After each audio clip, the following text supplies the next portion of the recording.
अस्सलाम वालेकुम, कैसे हैं आप सब लोग। I do hope you all are very well and fine. आज काफ़ी टाइम के बाद जो है मैं वीडियो आप लोगों के लिए रिकॉर्ड कर रही हूँ। और जैसा कि आप लोग जानते हैं कि मैंने इंग्लिश लैंग्वेज की सीरीज़ स्टार्ट की है टेंसेस की। तो प्रेजेंट सिंपल टेंस या प्रेजेंट इनडेफिनिट टेंस जो है वो मैं पढ़ा चुकी हूँ।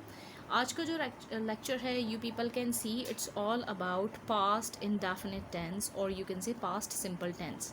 सो टाइम वेस्ट किए बिना मैं लेक्चर को जो है स्टार्ट कर देती हूँ। सारी चीज़ें लिखी हुई हैं, you people can take a screen shot और आप जो है साथ साथ लिख भी सकते हैं ताकि आपको आसानी हो जाए। अच्छा जी, पास्ट इंडेफिनिट टेंस, जैसे कि हमें पता है पास्ट इट्स ऑल अबाउट गुजरा हुआ वक्त या गुजरा हुआ ज़माना, ठीक है। तो हम पास्ट सिंपल या पास्ट इंडेफिनिट टेंस पढ़ रहे हैं, तो इसमें इसकी डेफिनेशन जो है आसान अंदाज में मैंने यहाँ आप लोगों के लिए लिख दी है।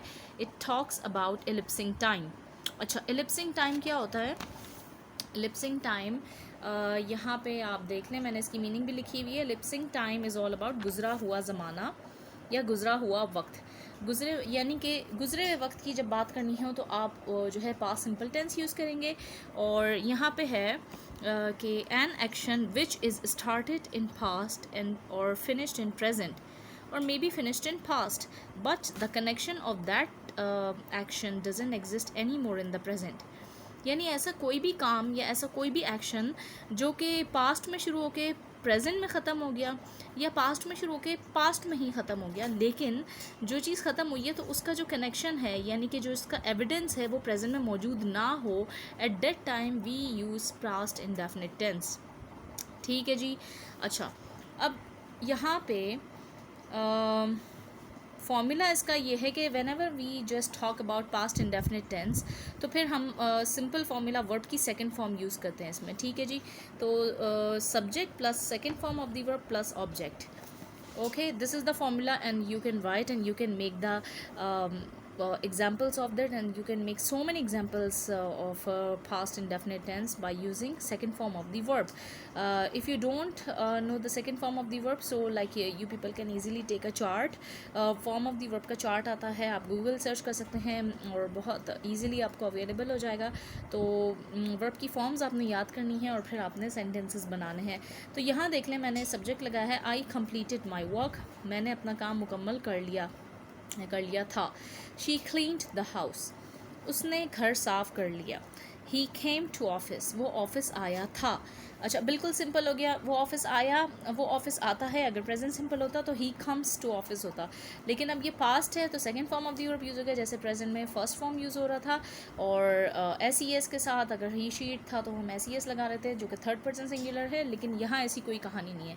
यहाँ चाहे आई हो, ही हो, शी हो, इट हो, यू हो, वी हो, दे हो, मीन्स कोई भी जो है सब्जेक्ट होगा, आपने सबके साथ second form of the verb का ही यूज़ करना है। तो आप स्क्रीनशॉट ले सकते हैं और जो है ईज़िली आप जो है एग्जाम्पल्स बना सकते हैं। ठीक है। अच्छा, आप लोग जो है साथ साथ लिखते भी रहिए। इसके बाद जो है अगर हमें नेगेटिव सेंटेंस बनाना है तो this is the formula over here to make the negative sentence. यानी इन्हीं जुमलों को अगर आपने इंकारिया जुमले में बनाना है तो this is the formula, subject plus did not और डिडंट।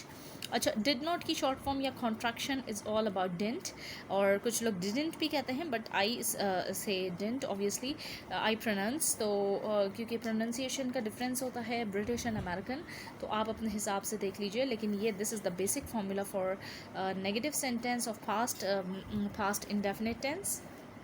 ठीक है जी। तो यहाँ पे है subject did not plus verb की फर्स्ट फॉर्म और ऑब्जेक्ट। अच्छा, अब यहाँ आप देखिए, मैं थोड़ा सा फॉर्मूला समझा दूँ। Did is a second form of do. Okay, so we are just taking helping verb from verb to do. तो वर्ब टू डू से जब हमने डू सेकेंड फॉर्म जो है डू की सेकेंड फॉर्म डिड हो गई, ऑटोमेटिकली जब यहाँ second form of the verb use हो रहा है नेगेटिव बनाने में, तो there is no need to add second form of the verb over here. Like यहाँ पे क्योंकि डिड आ गया तो we took second form of the verb already, तो second form of do. Okay, तो यहाँ पे फिर हम वर्ब की फर्स्ट फॉर्म ही यूज़ करेंगे। यानी ऐसा नहीं है, जैसे मैं आपको एग्जांपल्स बना के दिखाती हूँ। देखिए, बहुत सारे लोग मिस्टेक क्या करते हैं कि अगर जैसे यहाँ पे है आई कंप्लीटेड माई वर्क, अगर मुझे इसका जो है ना नेगेटिव बनाना है तो बहुत सारे लोग तो वर्क टू डू नहीं बल्कि वर्क टू बी यूज़ कर लेते हैं, जैसे कि I was complete my work. तो ये बिल्कुल ही गलत हो जाता है। मीन्स आप लोग यूँ समझते हैं कि शायद वॉज था, थी, थे को मेंशन करता है तो हम लगा देंगे, but it is totally wrong. Because के जो है ये वर्ब टू बी है और वो स्टेटमेंट वर्ब्स पे आता है, और उसकी डिटेल्स में नेक्स्ट लेक्चर्स में आपको बताऊंगी। लेकिन वर्ब टू डू जो एक्शन वर्ब होते हैं, तो यहाँ एक्शन वर्ब होते यूज़ होता है, जिसकी वजह से बस ये फॉर्मूला है। सिंपल वर्ड्स में अगर मैं कहूँ नेगेटिव बनाना है तो इस फॉर्मूला को समझ लें, और यहाँ वर्ब की फर्स्ट फॉर्म यूज़ होगी। और अगर किसी को कोई क्वेश्चन हो कि यहाँ first form of the verb क्यों यूज़ हो रहा है, तो आई मैंशनड कि we already use second form of the verb, means do का सेकेंड फॉर्म डिड होता है। तो जब हम यहाँ did as a helping verb did not use कर रहे हैं नेगेटिव बनाने में, तो there is no need to add second form of the verb. ठीक है जी, तो ये हमारा हो गया। अब देखें यहाँ मैंने कुछ एग्जांपल्स बनाई हुई हैं, जैसे कि I didn't complete my work या I did not complete my work, मैंने अपना काम मुकम्मल नहीं किया या मैंने अपना काम मुकम्मल नहीं किया था। She didn't clean the house, उसने घर साफ़ नहीं किया या उसने घर साफ़ नहीं किया था। He didn't come to office या he did not come to office, वो ऑफिस नहीं आया। अच्छा, एक तो ये भी नहीं होगा कि I was not complete my work, ये भी गलत है। या फिर ये भी नहीं हो सकता कि आई did not completed my work, grammatically ये भी गलत है। स्पोकन में सब चलता है, क्योंकि स्पोकन में अगर आप कम्युनिकेट कर देते हैं और जो बात करना चाहते हैं वो समझा देते हैं, तो वो तो कम्युनिकेशन हो गई। लेकिन ये है कि प्रॉपरली अगर आप ग्रामर सीख रहे हैं, तो if you are just following the rules and regulation, so at that time you need to know the difference that where to use which thing, okay, कि कौन सी चीज़ कहाँ कब कैसे क्यों यूज़ होगी। ठीक है, तो आपको एटलीस्ट इन चीज़ों की नॉलेज और नो हाउ होनी चाहिए। तो यहाँ पे मैंने एग्जांपल्स इन्हीं के जो हैं नेगेटिव बनाए हुए हैं, आप देख सकते हैं। और यहाँ पे आप स्क्रीनशॉट ले सकते हैं। मैं थोड़ा सा इसको जो है क्लियर कर लूँ। यहाँ देखें, you people can take screenshot as well. Negative बना लिया। अब अगर बात हम करते हैं इंट्रोगेटिव बनाने की, यानी सवालिया, तो फिर इसी का हम इंट्रोगेटिव कैसे बनाएंगे, डिड लगा देंगे पहले। जैसे यहाँ डिड हमने यूज़ किया था और डिड की जगह हमने डिड नॉट लिया, डिड के आगे नॉट लगा दिया था।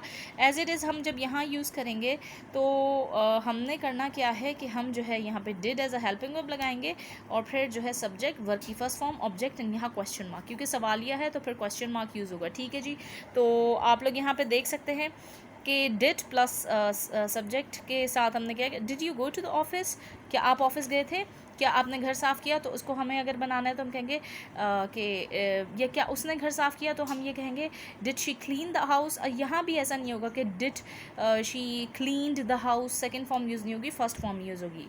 You need to just follow the formula and that's it. And if we are talking about intro negative, तो at that time we need to use did not या didn't plus subject plus verb की first form plus object.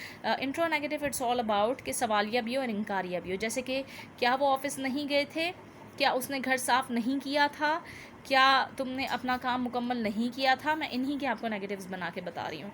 तो फिर यहाँ पे हो जाएगा didn't you go to the office, क्या आप ऑफिस नहीं गए थे। सही है, तो ये हमारा बहुत ही सिंपल सा लेक्चर है, आप इसकी प्रैक्टिस करें। I am just giving you the task, just take a screenshot over here and just यहाँ पे आपने स्क्रीनशॉट लेके आपने इसकी प्रैक्टिस करनी है, और एटलीस्ट आपने 5 सेंटेंसेस बनाने हैं इसके क्या कहते हैं पास्ट इंडेफिनिट टेंस के, और 5 सेंटेंसेस बनाने हैं आपने। देख लीजिए, जैसे कि मैंने यहाँ 3 बनाया, तो आप डिफरेंट ये नहीं बल्कि इससे हेल्प आउट लेके 5 बना लीजिए और मुझे कमेंट में डन लिख दीजिए। ये स्क्रीनशॉट करके आप मुझे जो है कमेंट्स में दे सकते हैं, ताकि मुझे भी लगे जो मैं आप लोगों के लिए टाइम निकाल के मेहनत कर रही हूँ, तो एटलीस्ट आपको उसका फ़ायदा हो रहा है। और ये कि I am just trying my level best to make a video and to make you understand in an easiest way. This is my task and I am just doing my effort. I have been just doing this, but if I get the positive response, so I'll be really happy and I'll be really grateful that you people are taking interest. So do let me know in a comment section कि आप लोगों को जो है मेरी ये effort कैसी लग रही है। मैंने टेंसेस का लेक्चर दिया, फिर प्रेजेंट इंडेफिनिट का दिया, फिर पास्ट इंडेफिनिट का है। मैं सेपरेट प्लेलिस्ट भी बना लूँगी इसकी टेंसेस की। इसके बाद बहुत सारी डिफरेंट चीज़ें और इंटरेस्टिंग चीज़ें आने वाली हैं लैंग्वेज के हवाले से इंशाअल्लाह ताला। आप लोगों ने प्लीज़ इस टास्क को कंप्लीट करना है। ये जो पास्ट इंडेफिनिट टेंस है इसका आप स्क्रीनशॉट ले लीजिए प्लीज़। और इसके स्क्रीनशॉट लेने के बाद आपने ये करना है कि आपने 5 डिफरेंट एग्जांपल्स बनानी है, पॉजिटिव यानी कि अफर्मेटिव की, नेगेटिव की, इंट्रो नेगेटिव की और इंट्रोगेटिव की और इंट्रो नेगेटिव की। ठीक है जी। कोई भी क्यूरी या कोई प्रॉब्लम हो इससे हवाले से, इस लेक्चर के हवाले से, तो आप मुझसे पूछ सकते हैं, कमेंट कर सकते हैं। और इग्नोर दिस, अगर आप ये सोच रहे हो ये क्या है, तो ये मेरा जो है, मुझे चोट लग गई है, बहुत बुरी तरीके से कट लग गया है। सो बहुत दर्द भी, और इसमें कहते हैं छोटी चोटों में ज़्यादा दर्द होता है। एनीवे, सो प्लीज़ मुझे कमेंट्स में ज़रूर बताइएगा कि ये लेक्चर आपको कैसा लगा, और होमवर्क ज़रूर करिएगा। ठीक है जी। तो इंशाल्लाह ताला नेक्स्ट वीडियो में मैं आपको फ्यूचर इंडेफिनिट टेंस के लेक्चर के साथ जल्द मिलूँगी। तब तक के लिए अपना ख्याल रखें और अपना टास्क कंप्लीट करें, और मुझे दुआओं में याद रखिएगा। अल्लाह हाफ़िज़।